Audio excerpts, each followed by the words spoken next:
Boa noite. Este vai ser o ano de grandes desafios para o partido que sempre governou a Madeira. O PSD na região quer vencer nas eleições europeias, nas regionais e também nas eleições para a Assembleia da República. No plano governativo regional, a saúde, os portos e as viagens entre a Madeira e o continente continuam a ser os dossiês mais marcantes. Estes são os temas centrais para a entrevista com Miguel Albuquerque, Presidente do Governo Regional da Madeira. Muito boa noite, Sr. Presidente. Passados 4 anos, que balança que se pode fazer a este mandato governativo? Muito boa noite. O balanço é extremamente positivo, porque se analisar o nosso programa do Governo, tudo aquilo que foram os compromissos do PSD, do Governo do PSD, estão concretizados ou em vias de concretização. Desde logo, a estabilização e a consolidação das finanças públicas, o crescimento económico, estamos com um crescimento económico já há 36 meses e um crescimento em todos os sectores da economia. Acima das suas expectativas? Sim, estamos com 2,6 de crescimento, superior à média europeia. Portanto, eu acho que tem corrido muito bem em todos os sectores. E depois estamos, neste momento, com uma diminuição abrupta do desemprego, ou temos o desemprego mais baixo de há 12 anos. Estamos a fazer os investimentos de retoma dos investimentos públicos. Estamos com investimentos públicos em todas as áreas. O investimento privado está a crescer exponencialmente. Aliás, como foi hoje constatado, foram criadas cerca de 2 empresas no último ano por uma dissolvida. Estamos, neste momento também, e este é muito importante, a cumprir a baixa fiscal na Madeira. Estamos a diminuir os impostos para as famílias e para as empresas, ao contrário do que acontece no continente. Estamos a repor os rendimentos às classes trabalhadoras. Estamos também a fazer algo que é muito importante, que é estabelecer metas e pressupostos de coesão social, a redução do espaço, o apoio a todas as famílias da redução nas creches dos 40% para as famílias, o kit bebê e todas estas medidas que vamos continuar a lançar no âmbito da coesão e do apoio às famílias no que se refere à ajuda na vivência das famílias, também tem aspectos extremamente positivos, e aqueles dossiês que diziam que não íamos conseguir concretizar, estão concretizados. Trouxemos o ferry, apesar da falta de apoio, vamos continuar a trazer falta de apoio nacional. Conseguimos resolver o problema devido ao Governo da República estar a adiar há 31 meses a resolução do dossiê da revisão do subsídio de mobilidade. Conseguimos, através de uma plataforma e através do acordo que fizemos com as companhias bancárias, resolver o problema do adiantamento do dinheiro para as viagens dos estudantes. Temos neste momento o avião cargueiro a voar. Lançamos o concurso público internacional para a construção do novo Hospital da Madeira. Estamos também... E o que é que faltou fazer? O que é que tinha projetado e pensado e que não conseguiu concretizar? Não, nós vamos cumprir tudo aquilo que foram os nossos objetivos. O programa será integralmente cumprido, aliás, como é timbre do PSD Madeira. Para nós é sagrado. O cumprimento do programa é sagrado. Sr. Presidente, nunca a Madeira tinha assistido a um governo com várias remodelações. Admite que não escolheu, no primeiro momento, a equipa certa? Não. As remodelações em democracia são normais. Todos os governos têm remodelação. O Governo Nacional do Dr. António Costa fez as remodelações, tem que fazer. Os governos na Europa fazem as remodelações. Eu fiz aquilo que entendi dentro do contexto em função dos próprios ciclo político e do ciclo económico da região. E agora o Governo está mais coeso, digamos assim, com esta entrada do Vice-Presidente Pedro Calado? Em função da conjuntura. Nós tivemos uma conjuntura de recuperação das finanças, fomos aos mercados, que a Madeira na altura atravessou uma crise resultante da falência que Portugal foi sujeito à entrada da Troika devido ao governo socialista de José Sócrates. Recuperamos economicamente. Neste momento somos a região do país que temos os superávites orçamentais consecutivos e, portanto, fizemos uma estratégia de recuperação das finanças, da economia, da diminuição do desemprego, do aumento do rendimento e do aumento do investimento. E é isso, no fundo, que foi o nosso compromisso fundamental. Já aqui falou do ferry, que foi uma promessa sua. O ano passado funcionou apenas 3 meses. Sim. Assume que não ter conseguido concretizar na plenitude esta sua promessa ou não? Não, eu concretizei aquilo que dentro do contexto da região era fundamental, que era ter o ferry, a ligação ferry, na altura de maior afluxo de pessoas. E foi isso que era fundamental. E, evidentemente, se o Governo Nacional cumprisse o princípio constitucional da coesão territorial, como, aliás, o Governo espanhol fez relativamente às Canárias, que subsidia a viagem as mercadorias e os passageiros em 75% nas ligações marítimas, nós tínhamos o problema resolvido. Mas o problema é mais complexo. E porquê que é mais complexo? É que tem-se afirmado diversas vezes, e aliás a senhora Ministra do Mar, ela própria disse, se os madeirenses quisessem que andassem de avião, que ela como Ministra do Mar não tenha nada a ver com o assunto. Nós temos uma plataforma continental de 3.700.000 km². Temos uma das maiores plataformas continentais do mundo. Portugal só se pode afirmar do ponto de vista geopolítico através da sua dimensão arquipelágica. Temos as ilhas e isso é que dá dimensão importante a nível geopolítico, a Portugal no mundo, a sua posição no Atlântico. E é evidentemente que é ridículo um país marítimo com a plataforma continental que tem, não assegurar ligação marítima de passageiros às suas ilhas. Isso é estratégico, nem sequer é económico. É essa a resposta que espera de Ana Paula Vitorino, a Ministra do Mar, que vai participar este fim de semana nos Estados Gerais do PS? Bem, eu não sei o que é que ela vai dizer. Eu no orçamento, nós apresentámos, como sabe, uma proposta no orçamento para o financiamento do ferry todo o ano, e essa proposta foi chumbada pelo Partido Socialista no contexto, e pelas forças de esquerda, e eu sou aliado do Bloco de Esquerda, no contexto da votação do Orçamento de Estado. Agora, anunciar coisas é uma coisa, concretizar é outra. Portanto, eu acredito no dia que tiver lá a verba inscrita para o financiamento. Este ano vamos ter ferry novamente? Vamos, com certeza que sim. E, aliás, temos já um conjunto de eventos programados para a vinda do ferry. E acha que vai ter, digamos assim, concorrentes a dar resposta outra vez a este seu desafio? Nós vamos concretizar aquilo que podemos concretizar, que é a região financiar a sua própria ligação marítima e a sua mobilidade dentro do próprio país. Porque a questão é muito mais complexa. Nós estamos aqui a falar não de favores do Estado, ou seja, são reivindicações legítimas. É perfeitamente intolerável uma companhia, por exemplo, como a TAP, que tem a maioria de capital público, cobrar 500 euros para um cidadão do Porto vir à Madeira ou para um madeirense deslocado em território nacional. Portanto, isso é completamente absurdo. Nós estamos a falar aqui de princípios fundamentais da organização do Estado e da mobilidade e da coesão interna dentro do próprio país. Mas custa o que custar, o ferry vai avançar, é isso? Diga? Custa o que custar, vai haver ferry. O ferry vai vir, porque o ferry nós temos o contrato há 3 anos. Do nosso ponto de vista, connosco não há problema, já está assegurado. Agora, eu estou-lhe a dizer que o que não é admissível é os madeirenses e os porto-santenses financiarem, através dos seus impostos, a sua mobilidade dentro do próprio país. Isto é que não cabe na cabeça de ninguém. Sr. Presidente, por falar na TAP, o seu Governo mantém a intenção de processar a TAP? Com certeza que sim. Com que argumentos vai processar a companhia? Os argumentos são óbvios. Atrasos sistemáticos, falta de consideração pelos passageiros, preços exorbitantes e cancelamentos, como aconteceu no início do ano passado, nos primeiros meses do ano passado, vergonhosos, que causaram graves prejuízos à economia da região e causaram, sobretudo, desconsideração e tratamento indigno dos cidadãos da Madeira e do Porto Santo. Eu estou aqui para defender os madeirenses e os porto-santenses. E os madeirenses e os porto-santenses não são cidadãos de segunda neste país. Portanto, quando eu vi, como vi, com os meus olhos, estudantes, há 2 dias, crianças, idosos, abandonados no aeroporto de Lisboa, que nem sequer uma Santos recebiam nem alojamento, eu acho que, de facto, atingi-se o cúmulo.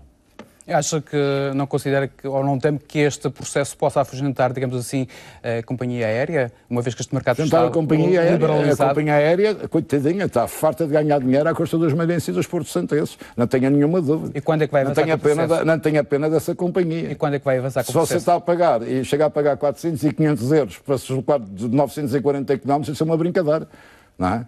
Quando é que pode avançar? É mais barato às vezes ir a Nova Iorque do que vir à Madeira. Portanto, isto chama-se o quê?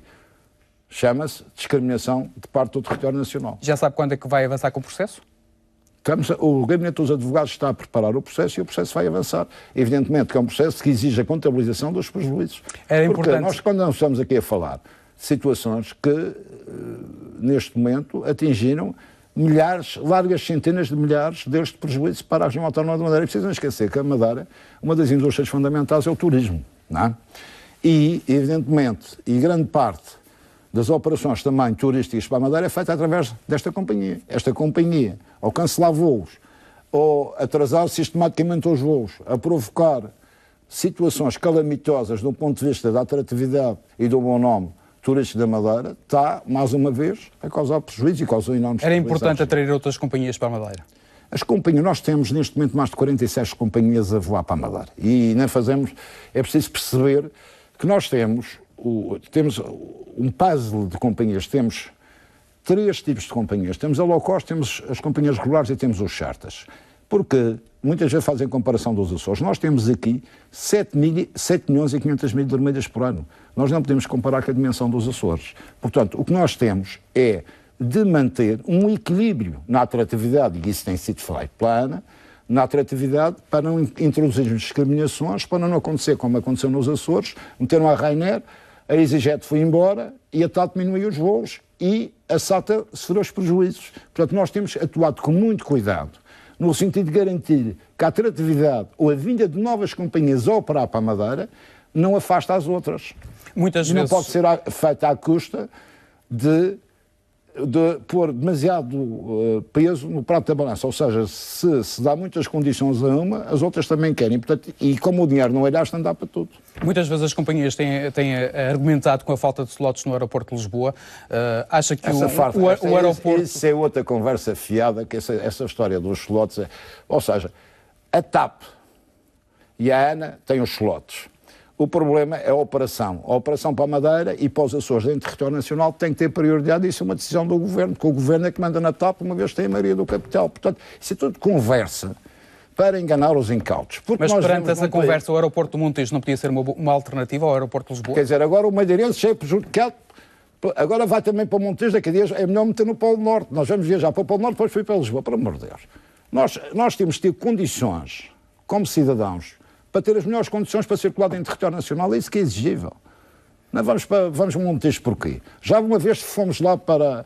Quando na altura montaram para lá uma GAR, lembra-se, para os madeirenses, uma GAR de segunda ou terceira categoria, que era tipo um curral. Os madeirenses iam para o curral porque, coitados, não tem o Estatuto de Cidadania de Primeira. O Montijo não lhe agrada, é isso? O Montijo não me agrada, não. Você vai para o Montijo, você está no centro de Lisboa, temos aqui para Lisboa, que é para a capital. Há muito... Quanto é que custa ir para o Montijo? Querem honorar mais aos madeirenses? É isso? Há muito que se apontam falhas à lei que regula o subsídio de mobilidade. O que é que falta fazer? O que falta fazer é o Governo deixar de empurrar com a barriga o Governo Central, porque a lei, quando entrou em vigor,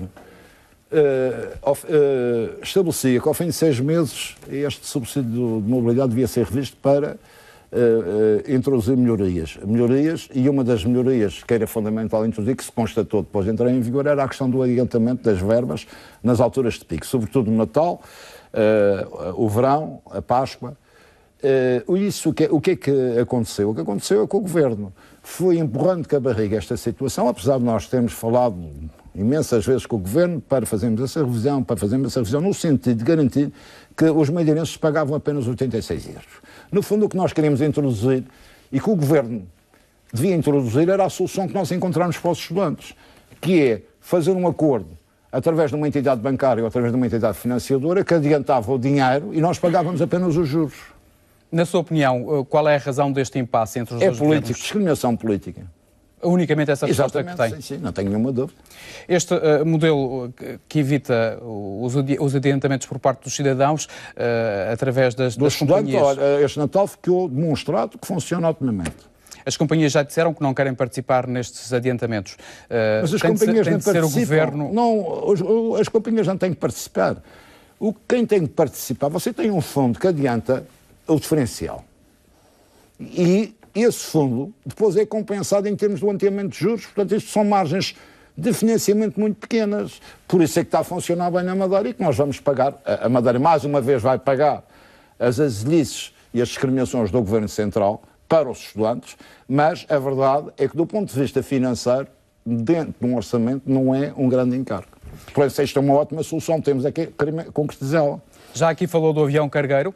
O avião cargueiro é uma aposta ganha? O avião cargueiro foi um grande desgosto da oposição, porque eu tive aí a ver cartazes, gastaram imenso dinheiro a dizer cartazes, o avião não voa, o avião já está a voar, está a transportar os produtos como nós estávamos à espera, não foi preciso fazer adiantamento de dinheiros como fizeram para os Açores, ou que o Governo abriu um concurso para os Açores com 9 milhões de euros, para nós não foi preciso. Está a voar bem, e obviamente o grande desgosto da oposição que agora vai reciclar, ou já deve ter reciclado esses cartazes, estava a anunciar que o avião cargueiro não vinha. Dr. Miguel Albuquerque, o setor da saúde é o mais exigente em termos de investimento e tem sido dos mais polémicos. Tivemos 3 secretários, o Dr. Manuel Brito, o Dr. João Faria Fazer Nunes uma retificação. E agora dá-me licença que faça uma retificação. O Dr. Faria Nunes saiu por motivos de saúde, como toda a gente sabe. Portanto, não foi por motivos políticos, nem por motivos funcionais, foi por motivos Mas a pergunta que coloco é se esta pasta está pacificada ou não. A pasta está completamente pacificada.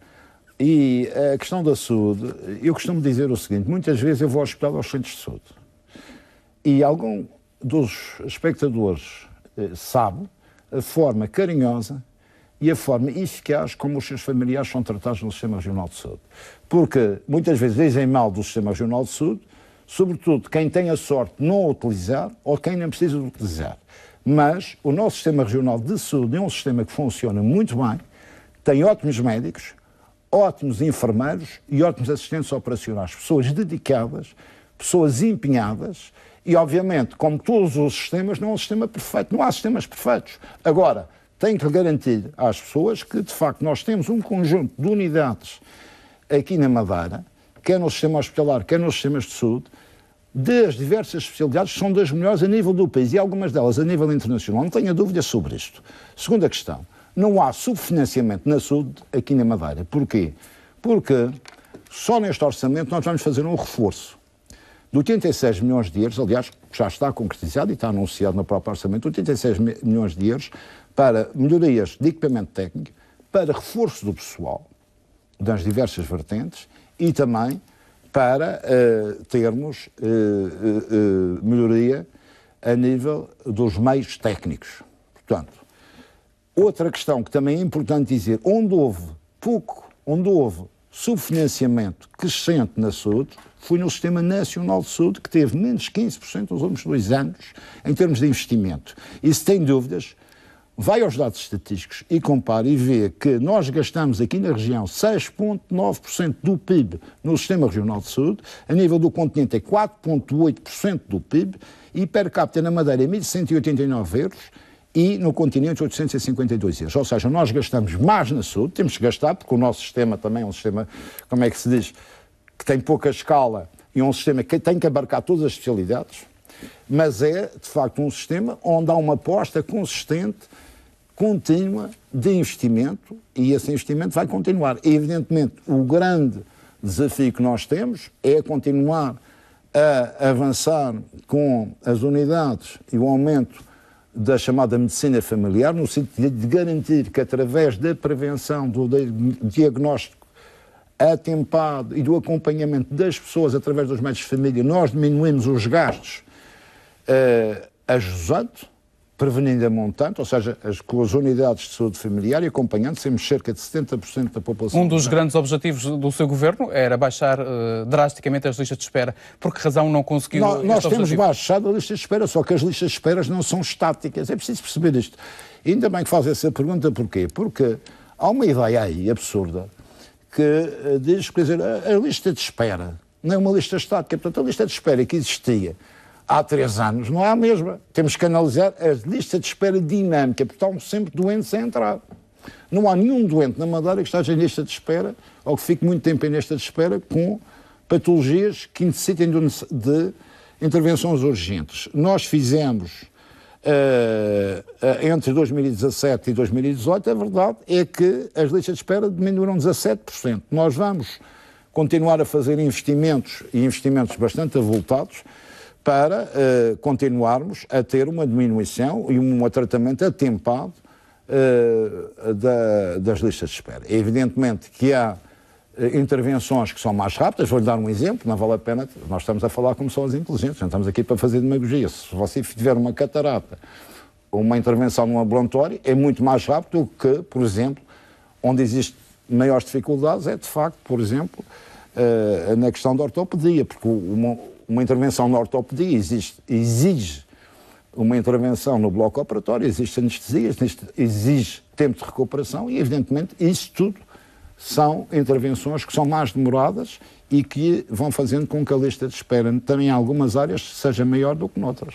O novo hospital gerou muitas divergências entre os dois governos, entre os governos da Madeira e da República, não houve divergências, mais precisamente relativamente aos montantes, aos custos do novo hospital. O que houve foi, da parte do Primeiro-Ministro, uma coisa estranhíssima. O Primeiro-Ministro veio aqui à Madeira, teve uma reunião comigo e disse, não a mim, disse aos senhores e às senhoras jornalistas, que ia financiar o hospital em 50%. Foi isso que os senhores e as senhoras ouviram, e toda a gente em casa ouviu. Agora, há outra questão que era o seguinte, eu pedi depois para o senhor Primeiro-Ministro especificar que o financiamento não dizia apenas respeito à infraestrutura, à construção. Tinha também a ver com os equipamentos. Foi isso que foi dito na altura. E o senhor Primeiro-Ministro fez o favor de especificar, também depois, numa segunda visita que fez à Madeira, que ia financiar em 50% quer a construção, a obra e os equipamentos.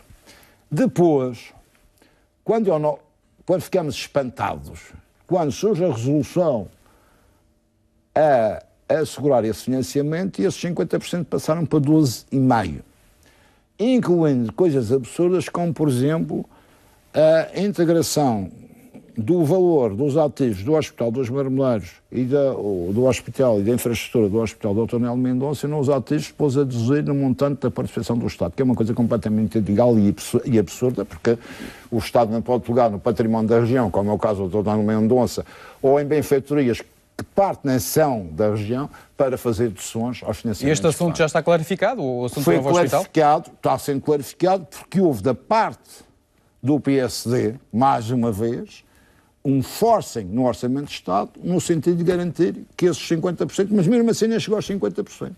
Falamos agora dos esportes. A Madeira eliminou a tarifa de uso do Porto, a chamada Tupcarga, prevendo o Governo que, por via da sua extensão, se promova a equiparação dos esportes regionais aos esportes nacionais no que concerne a esta taxa.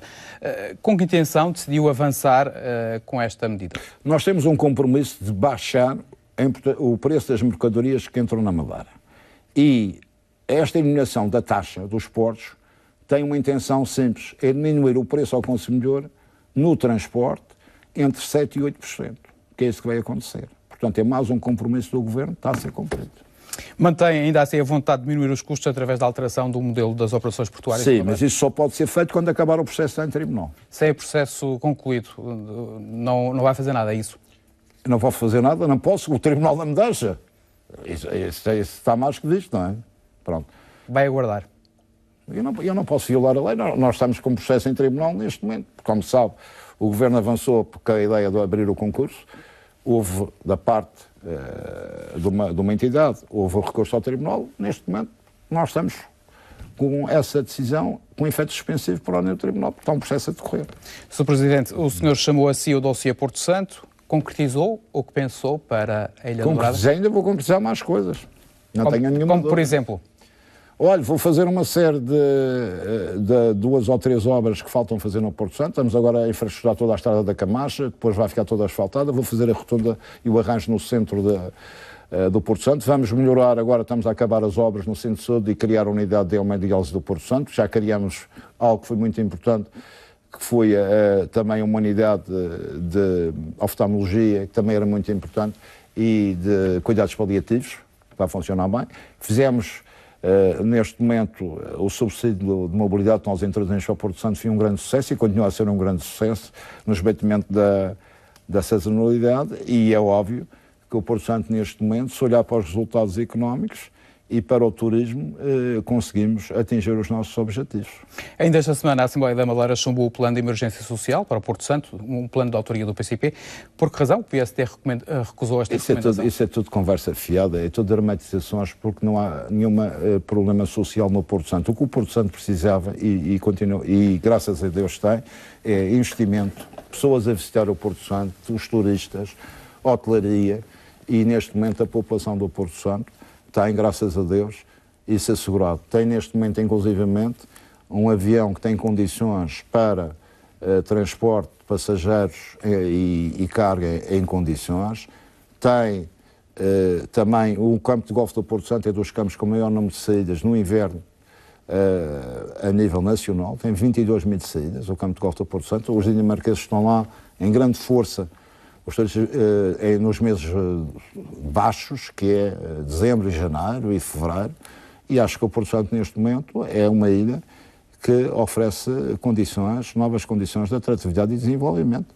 Portanto, aí vamos continuar. Ainda agora há um investimento no Porto Santo, que é um sintoma da confiança que está instalada no Porto Santo, que vai ser uma nova unidade do supermercado, que vai ser construído. Ninguém constrói um supermercado numa ilha se ele estiver em decadência económica ou tiver, como diz o Partido Comunista, que é de facto o exemplo acabado do que é a prosperidade económica, é porque o exemplo deles é a Venezuela, que não tem comer e não tem medicamentos. Portanto, isso aqui é a emergência social, não é o Porto Santo. O Porto Santo tem crescimento económico, tem emprego e as famílias têm boas condições de vida. Como é que viu os protestos da população pela falta de ferry neste mês de janeiro?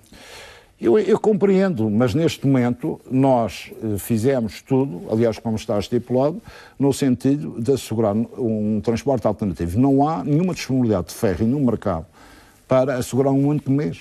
Portanto, temos que encontrar alternativa. Os transportes de mercadorias estão assegurados e as condições de oferta para o transporte aéreo são aqueles que melhoraram substancialmente.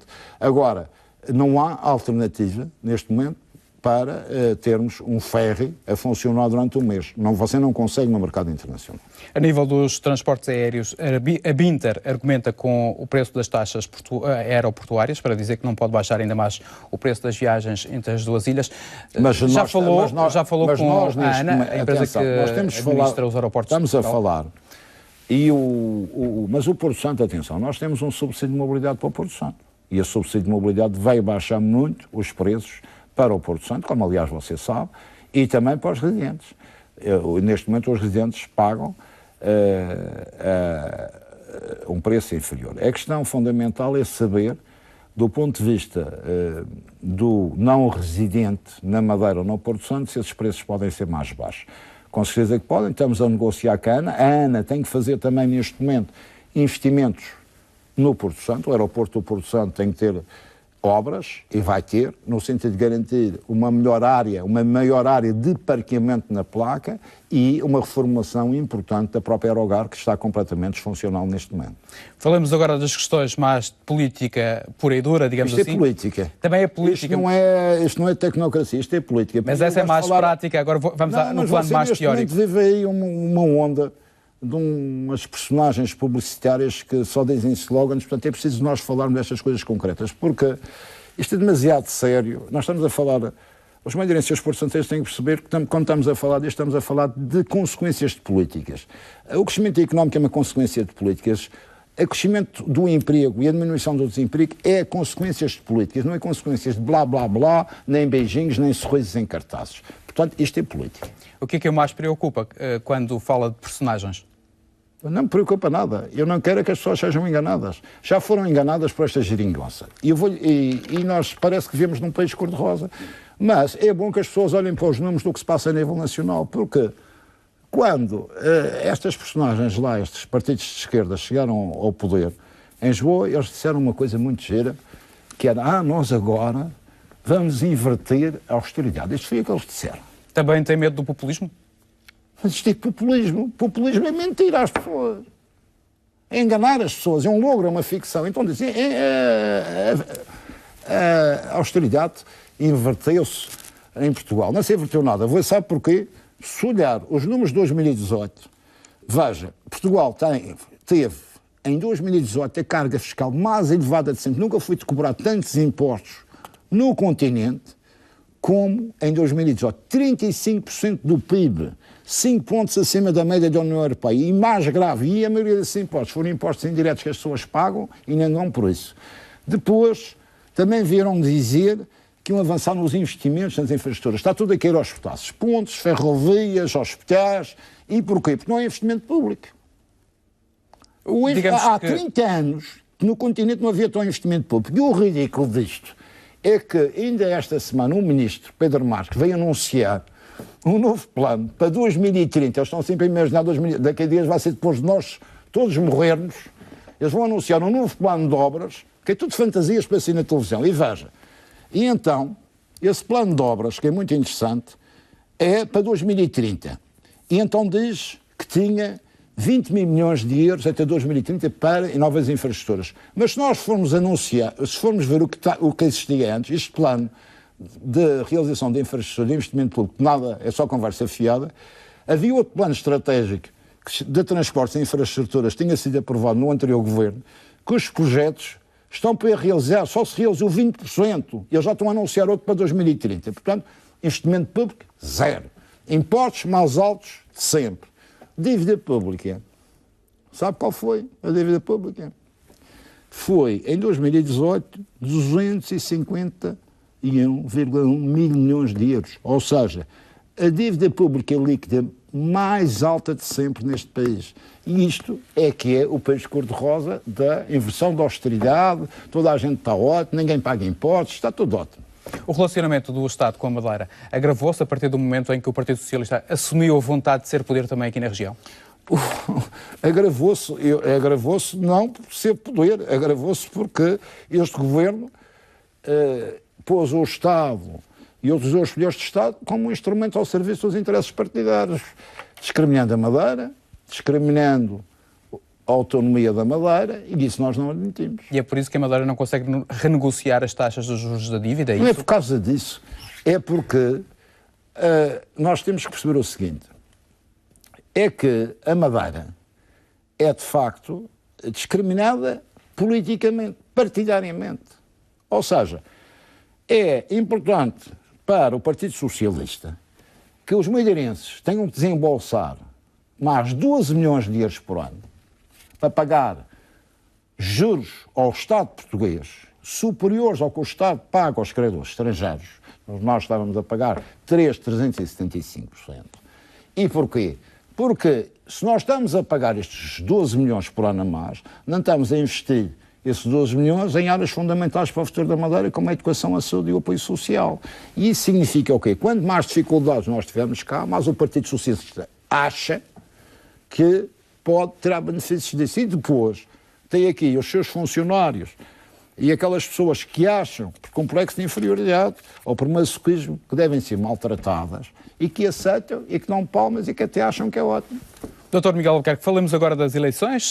As primeiras eleições que vão acontecer este ano são as eleições europeias, acontecem a 26 de maio. Já está escolhido o candidato da Madeira? Não está. Fala-se do nome do Dr. João Cunha e Silva? Não está escolhido. Qual vai ser a estratégia para as eleições? As eleições europeias, eu acho que são eleições muito importantes. E no atual contexto, eu acho que a primeira coisa que temos que perceber é que quão importante foi a inserção da região autónoma de Madeira no projeto da União Europeia.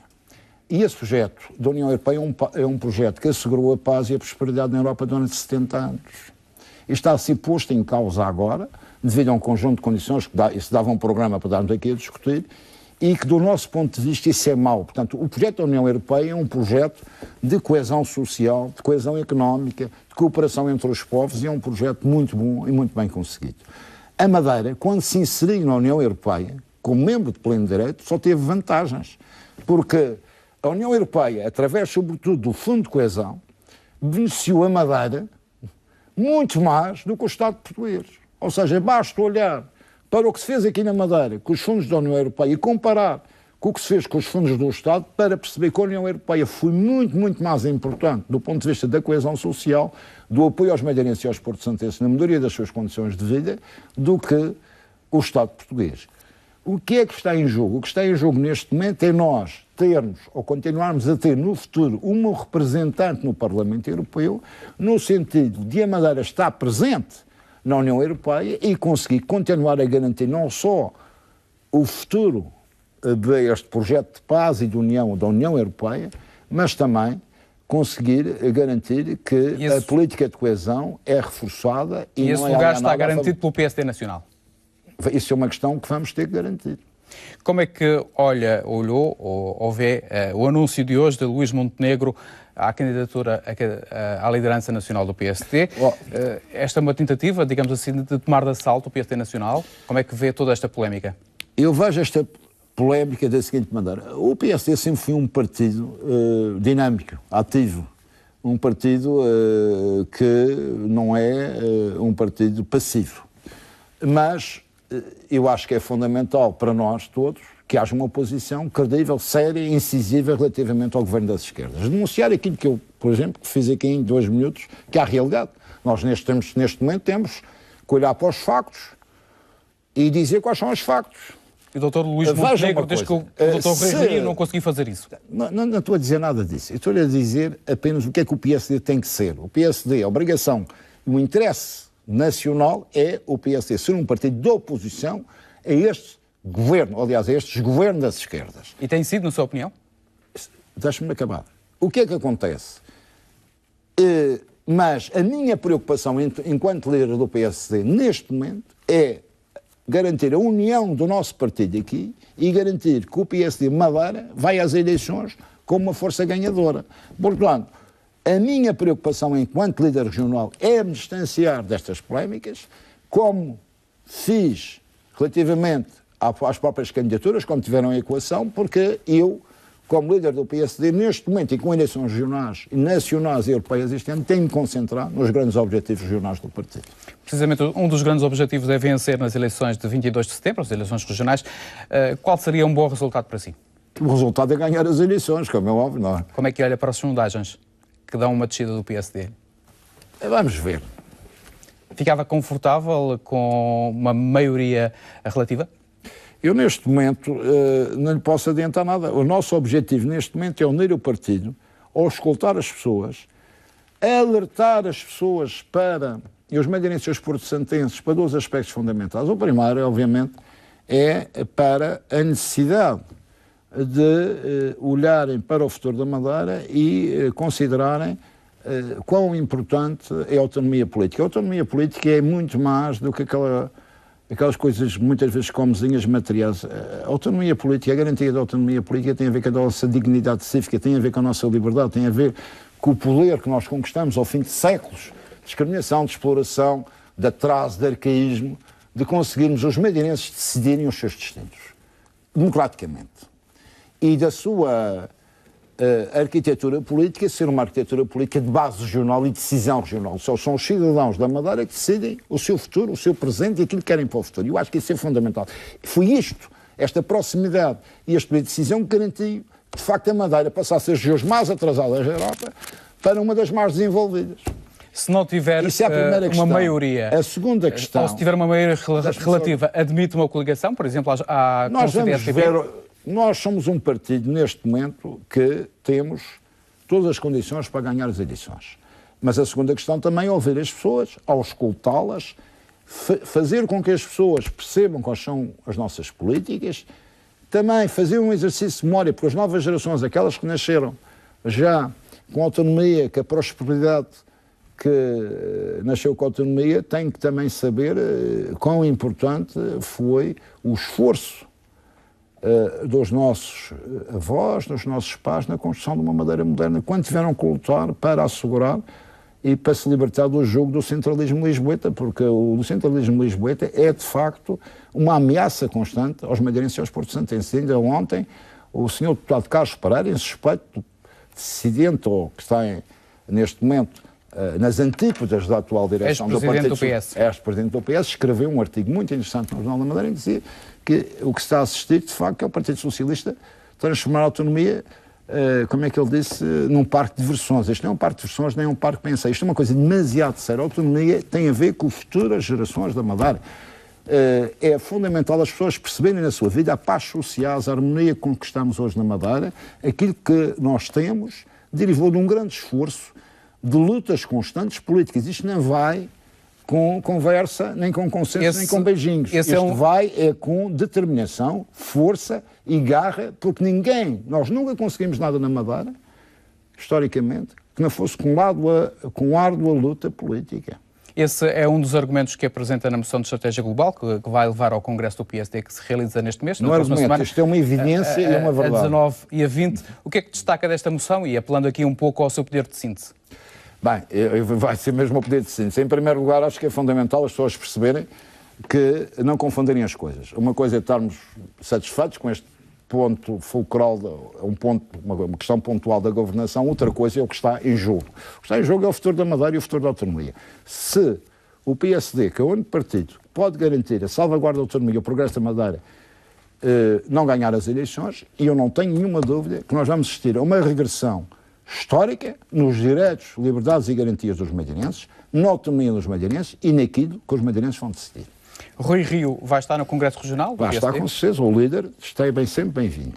O que é que espera do líder nacional do partido em relação Eu à acho que neste momento é fundamental que o líder do PSD continue a se manifestar solidário com a Madeira, como aliás o grupo parlamentar do PSD na Assembleia da República o fez a quando da discussão do Orçamento de Estado. Apresentámos todas as propostas, 12 delas, o ferry, o valor dos 30 milhões que mandaram dos incêndios, o helicóptero para os incêndios que eles também se recusam a pagar, tudo isto foi chumbado pelo Partido Socialista. Portanto, tem um bom exemplo de um partido que é intrinsecamente e por complexo de inferioridade anti-autonomista e que é submisso às injunções do centralismo jacobino. Dr. Miguel Albuquerque, muito obrigado por ter vindo à RTP Madeira. Obrigado. Nós colocamos um ponto final. Este programa é entrevista. Assim, especial, desejo uma boa noite e também um bom fim de semana.